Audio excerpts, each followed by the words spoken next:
Assalamualaikum warahmatullahi wabarakatuh. Saya akan mempresentasikan tugas Pancasila. Dinamika kelahiran Pancasila. Dinamika dalam sidang BPUPKI pertama, perjuangan bangsa Indonesia untuk keluar dari penjajahan melewati fase panjang.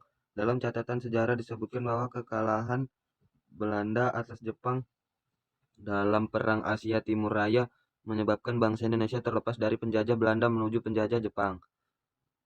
Dinamika dalam perumusan Pancasila saat masa sidang BPUPKI kedua berlangsung pada 10 sampai 17 Juli 1945. Rumusan naskah rancang pembukaan UUD NRI 1945 yang disepakati pada 22 Juni 1945 oleh Panitia 9 dibacakan oleh Soekarno dalam pemulaan sidang itu. Di dalam naskah rancangan pembukaan Undang-Undang Dasar tersebut terdapat 3 bagian penting, yaitu sebagai berikut. A. Bagian pertama. Bagian pertama merupakan pernyataan kemerdekaan. Pernyataan ini didasarkan oleh pengalaman bangsa Indonesia yang mengalami penjajahan atau kolonialisme selama 100 tahun. Dinamika perumusan Pancasila. Bagian kedua, pada bagian ini pembukaan UUD menjelaskan hasil dari tuntutan kemerdekaan bangsa dengan rahmat Allah yang Maha Kuasa. Bangsa Indonesia mencapai gerbang kemerdekaan untuk mewujudkan cita-cita seluruh bangsa, yaitu masyarakat yang merdeka, bersatu, berdaulat, dan makmur. C. Bagian ketiga.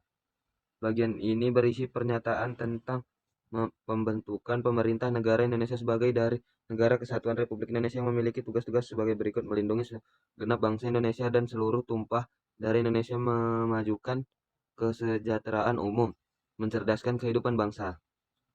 Dinamika dalam pengesahan Pancasila. Mengetahui posisi Jepang yang semakin terhimpit dalam Perang Asia Pasifik mendorong para tokoh nasional untuk segera menyatakan kemerdekaan dari penjajah Jepang. Lalu pada tanggal 12 Agustus 1945, pemerintah kolonial mengumumkan keanggotaan PPKI berjumlah 21 orang. Dinamika dalam pengesahan Pancasila. Sebelum PPKI melakukan sidang, Jepang menyerah tanpa syarat sekutu pada 15 Agustus 1945. Dinamika dalam pengesahan Pancasila. Hasil rapat memutuskan untuk membawa dan mengamankan Soekarno dan Hatta keluar Jakarta agar terbebas dari pengaruh pihak Jepang. Tepat pukul 4.30 WIB, para pemuda membawa Soekarno dan Hatta ke Rengas Dengklok, Karawang, Jawa Barat. Aksi ini mulanya dilakukan untuk menekan kedua tokoh tersebut. Kabar penculikan Soekarno dan Hatta akhirnya sampai kepada salah satu tokoh dari golongan tua, yaitu Ahmad Soebarjo.